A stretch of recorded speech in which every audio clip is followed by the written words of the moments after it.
Okay. अब नए उस ऑर्गेनाइजेशन में जब ट्रेनिंग एंड डेवलपमेंट की बात होती है तो उस केस में क्या होता है कि जब training and T and D लिख देता हूँ यहाँ पे। ठीक है, ट्रेनिंग एंड डेवलपमेंट में आपका जो पॉसिबिलिटीज है, पहली पॉसिबिलिटीज तो ये है कि जब डिपार्टमेंट में एंट्री करे, इसको ओरिएंटेशन प्रोग्राम भी कह सकते हो, ओरिएंटेशन प्रोग्राम भी बोलते हैं। ये जरूरी है क्योंकि कोई नया बंदा जब डिपार्टमेंट में आता है उसको बिल्कुल भी आइडिया नहीं होता कि उसे काम कहाँ पे करना है, कैसे करना है। ठीक है, इसका दूसरा नाम है induction training. Induction training, induction training, ये जो दो ट्रेनिंग होती है ये आपका सबसे इंपॉर्टेंट ट्रेनिंग है। नाम अलग अलग हो सकते हैं। ये कब होती है? जब आप एग्जैक्ट रिक्रूटमेंट में आते हैं या फिर प्रमोट होकर किसी और ग्रेड से और ग्रेड में चले जाते हैं। जैसे कोई ग्रुप सी में है और ग्रुप बी में आ जाए। Group A B C D का मतलब भी समझा देते हैं। जो टॉप मैनेजमेंट है उन्हें हम लोग ग्रुप ए कहते हैं, ग्रुप ए ऑफिसर्स बोलते हैं। ये कौन से लोग आते हैं? Top management. Top management, top management में कौन कौन से हो गए? और बीएसएनएल की बात करें, सीएमडी, डायरेक्टर। ठीक है, सीएमडी के बाद डायरेक्टर्स हो गए। डायरेक्टर के बाद आपके जो सीजीएम हो गए, चीफ जनरल मैनेजर। सीजीएम के बाद इनसे छोटी एक पोस्ट होती है प्रिंसिपल जनरल मैनेजर। फिर जीएम होते हैं और डीजीएम होते हैं, और बीएसएनएल में एजीएम। ये प्रमोशन की सीढ़ी है। Assistant general manager, deputy general manager, GM, PGM and CGM, ये चक्र है कि हमारे टॉप मैनेजमेंट का अप टू सेफ्टी मिले। ठीक है, अब इसके बाद जो है ग्रुप बी ऑफिसर्स हो गए। Group B officers, group B officers में भी अगर बीएसएनएल की बात करें तो बीएसएनएल में जितने भी आपके एसडी हो गए, ठीक है, आपके जितने भी असिस्टेंट डायरेक्टर हो गए, एडिटर, ठीक है, आपके जितने भी अकाउंट ऑफिसर्स हो गए, ठीक है, आपके जेटीओ हो गए, जेओ हो गए, ठीक है ना। इसके अलावा जितने भी सेक्रेटरी होते हैं, जो आपके जितने भी सीएमडी, सीजीएम, पीजीएम होते हैं, इनके पर्सनल सेक्रेटरी भी बनाए जाते हैं। ठीक है ना। तो जितने भी पीएस हो गए या पीए, पर्सनल सेक्रेटरी या पर्सनल असिस्टेंट, ये दोनों भी ग्रुप ऑफिसर्स में आते हैं। ठीक है, और बीएसएनएल के अंदर जो ग्रुप आपका सी एम्प्लॉइज जो होता है, वो आपका जो एम्प्लॉइज हो गए, पहले तो अगर टेक्निकल कैडर में बात करें तो जितने भी जेई होते हैं वो ग्रुप सी एम्प्लॉइज होते हैं। ठीक है ना। और टीटीए पोस्ट होती है एक टेलीकॉम टेक्निकल असिस्टेंट, दोनों एक ही जैसी पोस्ट हैं आज के डेट में तो एक ही हो गई है। इसके बाद ऑल अदर क्लरिकल स्टाफ,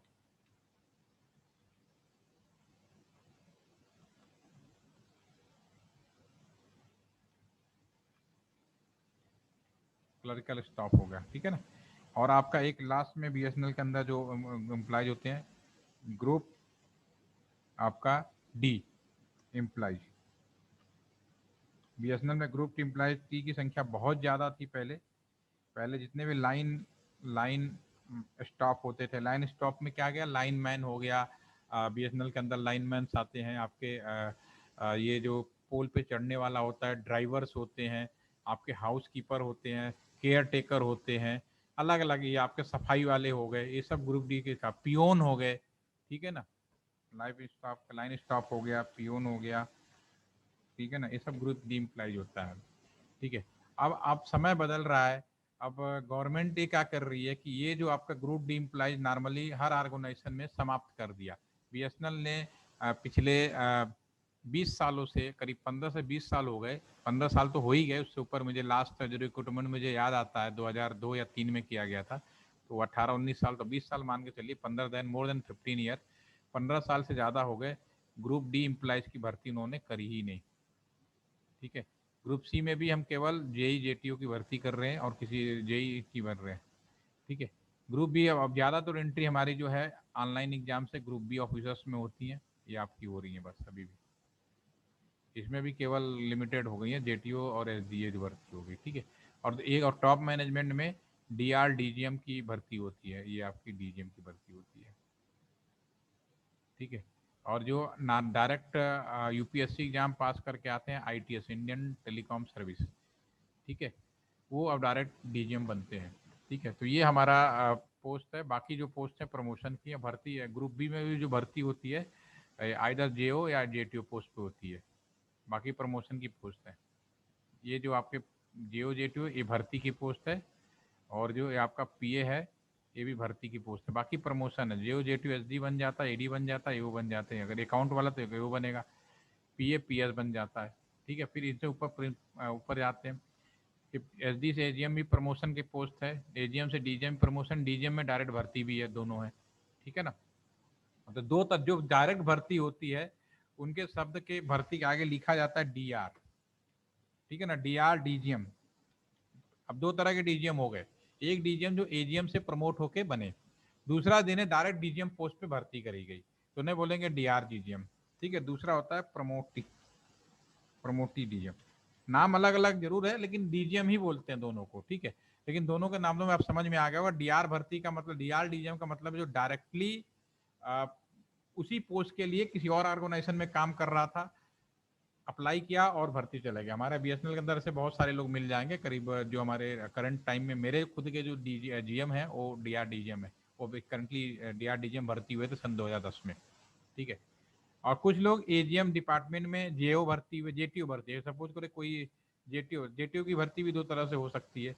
एक आपका जो भर्ती हो सकती है डीआर जेटीओ, ठीक है, दूसरा प्रमोट हो गया, प्रमोट के द्वारा। ठीक है, तो खुशी जो आपकी क्या नाम है उनका, आंशु जो है वो एज ए डिपार्टमेंट में जेई भर्ती हुए थे।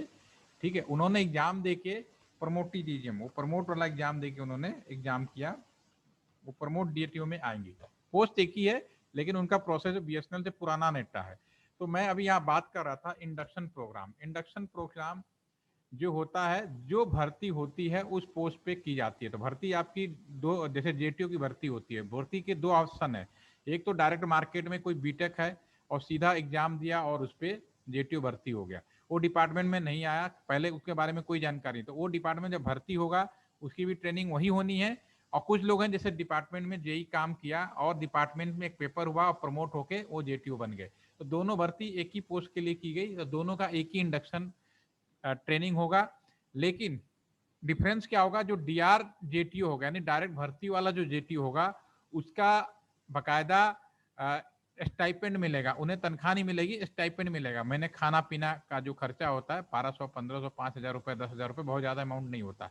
लेकिन जो प्रमोट होते हैं उनको जो सैलरी मिल रही होती है वही आपको मिल रही होती है। ठीक है, जो जेई में सैलरी मिल रही होती है वही आपको उसमें सैलरी मिल रही होती है। जब ट्रेनिंग खत्म हो जाती है दोनों एक ही पोस्ट पे भर्ती किए जा सकते हैं। ठीक है ना, तो ये एक ट्रेनिंग ओरिएंटेशन इंडक्शन प्रोग्राम में ये आपका है। तो बीएसएनएल में अब जो इंडक्शन प्रोग्राम जो रह गए केवल जेई और टीटीए के रह गए, जेई पोस्ट के रह गए। टीटीए तो नाम, जेई टीटीए का नाम भी बदलकर जेई कर दिया गया है। ठीक है, दूसरा जो है जेटीओ की भर्ती और तीसरा डीजीएम, बाकी सारे भर्ती बंद कर दी गई है, बाकी प्रमोशन से भर्ती है और एक्सटेंशन से। ठीक है, ये सिर्फ बीएसएनएल की नहीं, आने वाली जो गवर्नमेंट पॉलिसी है उसके अनुसार डिपार्टमेंट में हर पोस्ट पे भर्ती उन्होंने बंद, ग्रुप डी स्टाफ के लिए बोला गया कि उन्हें एज ए कॉन्ट्रैक्ट लीजिए और डेली कॉन्ट्रैक्ट पे डेली बेसिस पे कराइए। मतलब रेगुलर एम्प्लॉय जो है, कोई भी ड्राइवर रेगुलर नहीं मिलेगा आपको, अब कोई भी आपका प्यून रेगुलर नहीं मिलेगा, वो कॉन्ट्रैक्ट वाले होंगे आने वाले समय में आपके जब भी गुजरेंगे। पहले हमारे डेली वेजेस एम्प्लॉय होंगे वो, they are not employees, daily wages workers होंगे ना। हाँ डेली वेट वर्कर होंगे। ठीक है, लेकिन उनके लिए भी रूल है, 100 डेज मिनिमम वेज है उन्हें बोला गया। और रूल बहुत ही, लेबर एक मिनिस्ट्री होती है, उसने ये तय किया कि अगर आपने 100 दिन किसी बंदे से काम करा लिया तो उसको आपको रेगुलर नौकरी भी देने की होती है। इसीलिए प्राइवेट ऑर्गेनाइजेशन भी आपने देखेंगे हर 100 दिन, 99 दिन, 99 डेज होते ही, अगर आप प्राइवेट आने होते तो 99 डेज पे ही वो तुरंत आपका रिन्यू कर देते हैं कि फिर से आपने नहीं भर्ती कर ली उन्होंने। इसीलिए प्राइवेट में थोड़ी सैलरी बढ़ने में दिक्कत होती है। जो प्राइवेट में इसका नाम उन्होंने बदल रखा है, उन्होंने क्या किया है, एक पेरोल एम्प्लॉयज बोलते हैं और दूसरा नॉर्मल एम्प्लॉयज बोलते हैं। उन्होंने दोनों को एम्प्लॉयज कहते हैं लोग, अगर प्राइवेट ऑर्गेनाइजेशन में जाएंगे। एक को पेरोल, पेरोल का मतलब होता है कि जैसे ये डिपार्टमेंट में 100 दिन से ज्यादा हो गए, रेगुलर एम्प्लॉयज हो गए, वो टीसीएस में कोई पेरोल पे है तो एक रेगुलर एम्प्लॉयज होगा। जब तक वो इस्तीफा ना दे दे या उसको फायर ना किया जाए वो डिपार्टमेंट में काम करता रहेगा। सारे प्रमोशन पॉलिसी एज ए जो गवर्नमेंट की होती है उनकी भी वही होनी चाहिए। दूसरी जो होती है, जैसे नए नए भर्ती वो ले जाते हैं कैंपस में, ठीक है, तो वो पहले उनको आपको पेरोल के बजाय वो एज ए कॉन्ट्रैक्ट जो है आपको यूज करते हैं, जो अभी आपने वर्ड यूज किया डेली बेसिस पे। ठीक है, उसमें से कुछ ही लोगों को वो पेरोल पे ले जाते हैं। ठीक है, तो ये थोड़ा सा अभी गवर्नमेंट को कंट्रोल करने की जरूरत है, वो समय के साथ कोशिश में लगा हुआ कि किस तरह से मिनिमम वेजेस तय किया जाए, मिनिमम सबकी नौकरी सुरक्षित की जाए। अभी ये लंबा समय लगेगा इन सब चीज़ों को लाइन पे आने के लिए। जब तक पूरा डाटा ऑनलाइन नहीं हो जाएगा तब तक वो आसानी से नहीं। तो आप कोई भी नौकरी करो, अगले दिन आओ फायर कर दो, ये चीज़ें नहीं होनी चाहिए। नहीं तो फिर आदमी नौकरी कैसे करेगा। फिर आदमी की सबसे बड़ी जरूरत है नौकरी सिक्योर होना चाहिए। इसीलिए अभी गवर्नमेंट में तो सारी पॉलिसी लगी हुई है, प्राइवेट में अभी इसको लगाने में मुश्किल। बड़ी बड़ी कंपनी है, टीसीएस है, वो एज ए लाइक आप वहाँ पे कभी भी आपको महसूस नहीं होगा कि आप एज ए प्राइवेट ऑर्गेनाइजेशन की तरह काम कर रहे हैं। ठीक है ना, वहाँ पे आप काम करिए, वो बिल्कुल वैसे ही सारी सुविधाएं देने की कोशिश करते हैं, जो कि इसीलिए आपका जो टाटा की जितनी भी कंपनीज हैं वो सभी को पसंद होती हैं और लोग रिस्पेक्ट भी करते हैं, क्योंकि वहाँ पे आप काम करके भी आपको लगेगा कि मैं सरकारी तौर पे ही काम कर रहा हूँ। बैंकों में काफ़ी हद तक इम्प्लीमेंटेशन है इन चीज़ का प्रॉपर में। अगर आप बैंक में कहीं एम्प्लॉइज हैं तो बैंक में भी आपको कोई खतरा नहीं होता। लेकिन जो हमारे एजुकेशन संस्थाएं हैं उनमें प्रॉब्लम्स हैं अभी। वो अभी इस तरह का चीज़ें बड़े धोखेबाजी करते हैं। आप कॉलेज में लेक्चर बन रहे हैं, अगले दिन बाहर निकाल लेते हैं, तो उसमें अभी समय का जरूरत है कि क्या करना है वो देखते हैं। अभी तो प्रोसेस चल रहा है, सारे चीज़ चलेगी। ठीक है, तो अभी हम लोग और ये सब, लेकिन कहीं भी भर्ती हो, चाहे गवर्नमेंट में हो या प्राइवेट में हो, आपको हर जगह ओरिएंटेशन प्रोग्राम या इंडक्शन प्रोग्राम कराया जाता है। दोनों एक ही का नाम है। ठीक है, इसके बाद समय के साथ इन्हीं में कई और इंडक्शन प्रोग्राम, जैसे बीएसएनएल की बात करें, अगर आप जेटीओ पे हैं तो जेटीओ में हम लोगों ने 2 फेज किया, फेज 1 एंड फेज 2। फेज 1 में फर्स्ट टाइम भर्ती हुआ, फेज 2 में जब वो किसी फील्ड में काम करने लगते हैं, जैसे मैं आईटी में काम कर रहा हूँ तो मुझे आईटी में और आगे बढ़ना है, क्योंकि हमने जब पढ़ाई किया वो काम खत्म हो गया, अब एक्सपीरियंस के साथ मुझे और जिम्मेदारी दी जा रही है, तो मुझे और आगे काम करना है। तो फिर मुझे क्या करना पड़ेगा, मुझे और अगर काम करना तो मुझे फेज 2 में स्पेशलाइजेशन की ट्रेनिंग देनी पड़ेगी। इसी तरह अकाउंट में 3 फेज का हम लोगों ने डिसाइड किया हुआ, फेज 1, फेज 2 एंड फेज 3। जीओ का फेज 1 भी होता है, फेज 2 भी होता है और फेज 3 भी होता है। ठीक है, तो ये फेज 1 में क्या करते हैं, डिपार्टमेंट से जानकारी दे दिए, थोड़ा एक्सपीरियंस हो गया, फिर अकाउंट से फिर फेज 2 में आए, वो जिस सीट पे बैठे थे उस पर काम कर लिया। और तीसरे में क्योंकि अकाउंट में थोड़ा सा क्या कहते हैं, ऑडिटिंग का बहुत ज़्यादा इश्यू होता है, तो थर्ड में ऑडिटिंग का कोशिश करते हैं कि उन्हें ऑडिटिंग का और थोड़ा टेक्निकल ज्ञान दिया जाए। ठीक है ना, जैसे अगर आपको मान लो डिपार्टमेंट में आप चाहे किसी भी क्वालिफिकेशन मैटर नहीं करता, क्योंकि आप एमबीए कर लोगे तो MBA is also eligible for the account section, वो जीओ में एग्जाम दे सकता है, बैठ सकता है। तो सपोज करो आज आप एमबीए किए और डिपार्टमेंट के अंदर बीएसएनएल के अंदर आ गए, तो ठीक है, तो आपको तो आइडिया तो है नहीं, लेकिन आपने एमबीए किया तो आपको थोड़ा मैनेजमेंट आता है। तो सबसे पहले अकाउंट में सबसे पहले क्या किया जाता है, फेज 1 में आपको बताया जाएगा। आप साल भर ट्रेनिंग करने के बाद, काम करने के बाद, फेज 2 में आप जिस पोस्ट पे काम कर रही थी, आपको जो भी काम दिया गया एक साथ में सिखाया गया, आप उस पर आप प्रैक्टिकली कैसे और ज्यादा आपको करना है उसको स्पेशलाइज करा दिया गया। जैसे मान लो आप सैलरी वाले के लिए पोस्ट, आपकी पोस्टिंग सैलरी डिपार्टमेंट में होगी, तो सैलरी किस तरह से बनाना है, कब काटना है, कब रोक लगाना है, क्या इंक्रीमेंट लगाना है, वो सारी व्यवस्थाएं आप सीखेंगे। ठीक है, और एक फिर फेज 2 में स्पेशलाइज हो जाएंगे। थर्ड में आपका ये होता है ऑडिटिंग। आपको तीसरी बार जब ट्रेनिंग दी जाएगी तीसरे साल के अंदर कि आप ऑडिटिंग करेंगे। ऑडिटिंग का मतलब होता है कि सैलरी बनाते समय कोई गलती हो जाए, क्योंकि हमने अगर 5 रुपए भी गलत किसी को दे दिया तो उसका हिसाब किताब रखा जाता है। तो ऑडिट कैसे किया जाए, तो एनुअली हर चीज का ऑडिट होता है, 1-1 रुपए का हिसाब किताब कैसे दिया वो आपको थर्ड फेज में सिखाया जाएगा। ठीक है ना, तो अगर आपकी कभी इनको इस डिपार्टमेंट के अंदर आपको जेओ में भर्ती हो जाए या जेटीओ में भर्ती हो जाए, जेटीओ टेक्निकल पोस्ट है लेकिन जेओ जो है आपके लिए भी है। ठीक है, अगर आप उसमें आएंगे डेफिनेटली आपको ये सारी चीजें बताई जाएंगी। ठीक है, ये ओरिएंटेशन हो गया। दूसरा, समय के साथ इमीडिएटली एक दूसरा इन सर्विस ट्रेनिंग होती है। सेकंड नंबर की जो ट्रेनिंग है इन सर्विस ट्रेनिंग है। इन सर्विस ट्रेनिंग क्या होती है आपका, इन सर्विस ट्रेनिंग होती है कि जैसे इमीडिएटली कोई नया सॉफ्टवेयर आ गया, या वो आपको इस तरह से नहीं इस तरह से काम करना है। बीएसएनएल में क्या था, पहले अकाउंट की जब बात हो रही तो मुझे बात किया, तो पहले जो तनख्वाह होते थे मैनुअली देते थे, मतलब बक्से में पैसे भर के लाते थे, बैठते थे लोग, वो आते थे, एक एक नाम बोला जाता था, पैसे गिनते थे और चले जाते थे। ठीक है, फिर उसके बाद अकाउंट वालों को बताया कि अब सैलरी मैनुअली नहीं देना है, लोगों को बैंक में जाके लेना है। ठीक है, तो फिर उनको ये ट्रेनिंग दी गई, ये ट्रेनिंग उन्होंने कहीं सीखी नहीं, बैंक में सैलरी कैसे भेजना है, ये उनको फिर मिड इन सर्विस ट्रेनिंग में इमीडिएटली, भाई ये लोग सैलरी बनाने वाले हैं, बैंक में सैलरी बना के कैसे भेजे जाना है, ये उनके लिए ट्रेनिंग दी जाती है। ये मिड इन सर्विस ट्रेनिंग में आती है इस तरह की ट्रेनिंग। अभी जैसे 5G आएगा, 5G में बिलिंग कैसे करनी है, पहले क्या होता था, हम लोग कितने घंटे बात कर रहे हैं उसके हिसाब से हम लोग पैसा देते थे। अब क्या है, हम कितना इंटरनेट यूज कर रहे हैं उसके हिसाब से पैसा दे रहा था। ये जो चेंजेज हो रहे हैं ये एकदम से चेंज होते हैं, तेजी से बदलते रहते हैं। तो इन चेंजेस को कैसे मैनेज करना है, ये आपका इन सर्विस ट्रेनिंग में होता है। कोई नई चीज आ गई, जैसे अभी आपका अगर डिपार्टमेंट में है तो हो सकता है कि आपको इलेक्शन ड्यूटी भी लग जाए। अब इलेक्शन में तो आपको मालूम नहीं क्या करना है, जैसे मेरी लगती रहती है, लास्ट ईयर में मेरी मजिस्ट्रेट की लगी थी, उसके पहले हमने पिथाटिन की भी लगी हुई थी, अलग अलग पोस्ट पे लगती रहती है। तो मुझे वहाँ क्या काम करना है, ये सब पार्ट इन सर्विस का पार्ट होता है। आपको पहले ट्रेनिंग दी जाती है, फिर आपको भेजा जाता है, ठीक है ना। और एक सबसे तीसरे नंबर की जो ट्रेनिंग होती है, mid career training programme. Mid career training programme का मतलब है कि समय के साथ आपको, सभी आदमी को 10 साल बाद 15 साल बाद नए इन्वायरमेंट में, नया टेक्नोलॉजी बदल गया, नए लोग बदल गए, नए विचारधाराएं आ गई, उसके हिसाब से काम करना है, ठीक है। ये आने वाले समय में बात होती है, ठीक है। तो ये ट्रेनिंग का है। अब बीएसएनएल में ट्रेनिंग मैनेजमेंट, जो कि बीएसएनएल एक बहुत बड़ा ऑर्गेनाइजेशन था, तो कैसे ट्रेनिंग मैनेजमेंट किया जाए। पहले ऑफलाइन करते थे, तो उसमें क्या होता था कि उसमें अगर आप अपने किसी पुराने लोगों से बात करोगे ना, एक आदमी जो बहुत एंजॉय करता था, एंजॉय का मतलब वो हर समय ट्रेनिंग में ही जाता था, क्योंकि जब ट्रेनिंग में जब जब इन सर्विस ट्रेनिंग होती है ना, तो उसमें कितना फायदा मिलता है पहले देखो आप।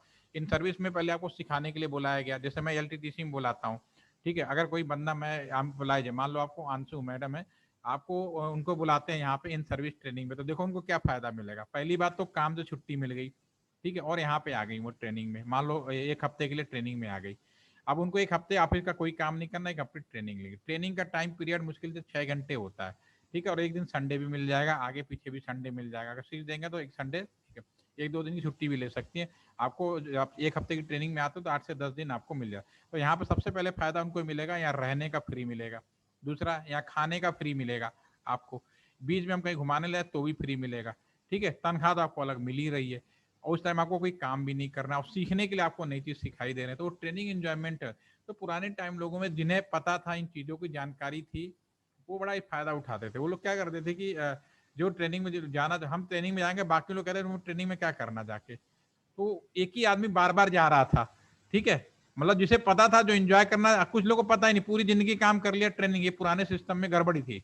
तो बीएसएनएल ने सबसे पहले ऑनलाइन ट्रेनिंग मैनेजमेंट का काम शुरू किया कि मुझे एक एक इंसान का, सबको ट्रेनिंग लेना जरूरी है मिड कैरियर में, कोई इंसान छूटने ना पाए, ठीक है ना। उसके लिए उन्होंने मिड कैरियर ट्रेनिंग प्रोग्राम किया। इसके लिए बीएसएनएल ने ऑनलाइन सिस्टम बनाया, जो आप इसी प्रोजेक्ट को मैंने आपको दिया है, ऑनलाइन ट्रेनिंग मैनेजमेंट सिस्टम कैसे किया बीएसएनएल ने। इससे हमें हर एक एम्प्लॉइज के बारे में जानकारी होती है, हर एम्प्लॉइज अपने करियर में जाके देख सकता है कि मैंने कितनी ट्रेनिंग की है। मैं भी आपको दिखाऊंगा जब ऑनलाइन साइट को। तो कल हम लोग फिर मिलेंगे आधे घंटे के लिए, 12:30 से 1 बजे के बीच में। फिर मैं ये ऑनलाइन जो सिस्टम है उसको हम लोग देखेंगे कि कैसे हम लोग करते हैं। अभी कुछ पूछना हो तो आप पूछ सकते हो, कोई मेरे डाउट हो यू कैन आस्क। सर मेरे को एक डाउट था, जैसे आपने एडमिनिस्ट्रेशन सेक्टर में बोला कि उसमें ट्रांसफर और प्रमोशन वगैरह होता है, तो जो ट्रांसफर होता है, आपने बोला जैसे आपको ट्रांसफर चाहिए तो आप अप्लाई करेंगे तो जिस जगह वैकेंसी होगी आपको वहां मिलेगी। या अब वैकेंसी। जैसे अब जैसे कुछ स्पेशल केस होते हैं, जैसे अंशु मासी का था, तो वो यवतमाल में थी और उसको वही पोस्टिंग में चाहिए थी इटारसी में। तो हाँ, ऐसे जब पर्टिकुलर जगह पे होती है और वहां पे अगर वैकेंसी ना हो तो फिर क्या किया जाता है? वहाँ पे वैकेंसी नहीं होगा तो उनको जगह पे ऐसा नहीं है, वैकेंसी तो नॉर्मली सब जगह जितने भी, देखो क्या होता है, सबसे सबसे बड़ी सच्चाई यही है कि हर जगह 1-2 वैकेंसी स्पेयर होती है, लेकिन वो उसको बोलते हैं आइडियल वैकेंसी। आइडियल वैकेंसी का मतलब है उस पर किसी को पोस्ट नहीं दिया जाता, तो बहुत इमरजेंसी केस में पोस्ट किया जाता है, सारे टर्म्स और कंडीशन देख के, ठीक है ना। तो अगर अगर उसको पहले काउंट नहीं करते, वो बहुत ही स्पेशल केस होता है, ठीक है। तो जैसे आप एक कह रहे हो कि भाई उन्हें कहाँ रतलाम में पोस्टिंग चाहिए, इटारसी में चाहिए? उनको इटारसी में चाहिए थी शादी के टाइम पे। इटारसी में चाहिए थी उनकी पोस्टिंग, ठीक है ना।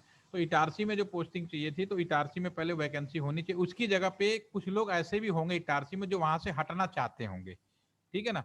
तो उस केस में म्यूचुअल ट्रांसफर का ऑप्शन अवेलेबल होता है। म्यूचुअल ट्रांसफर, कोई एक जाए दूसरा आ जाए, या कुछ टाइम तक वेट करें, या फिर लॉन्गेस्ट स्टे।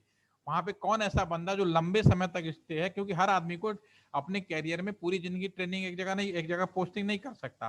सरकारी नौकरी में हो तो समय के साथ साथ आपका ट्रांसफर होना बहुत जरूरी है। तो लॉन्गेस्ट स्टे में क्या होगा कि उसमें जो सबसे लंबे होंगे हमें हटाते रहना पड़ता है। जब लॉन्गेस्ट स्टे में आएगा तो कोई ना कोई नया दे। जैसे मैं एलटीटीसी में हूँ, मैं एलटीटीसी में 10 साल से ज्यादा काम नहीं कर सकता, ठीक है। तो 10 साल के बाद मेरी सीट तो खाली होनी ही होनी है। तो ऐसा उस समय उनको नहीं मिला होगा, लेकिन अब अप्लाई करेंगे डेफिनेटली मिल जाएगा उनको। मिल गया था उनको, थोड़े महीने वेट करवाया था। वेट इसलिए कराया, किसी न किसी को हाँ, वहां से हटाया गया। फिर वो मतलब अप डाउन करवाते थे उनको कि हाँ 15 डेज काम करते थे, 15 डेज ऑफ दे देते थे फिर। बिल्कुल बिल्कुल, वो इसलिए करा होगा ना उसको पूरी से। और कुछ पूछना? समझ में आ गया आपको मेरी बात?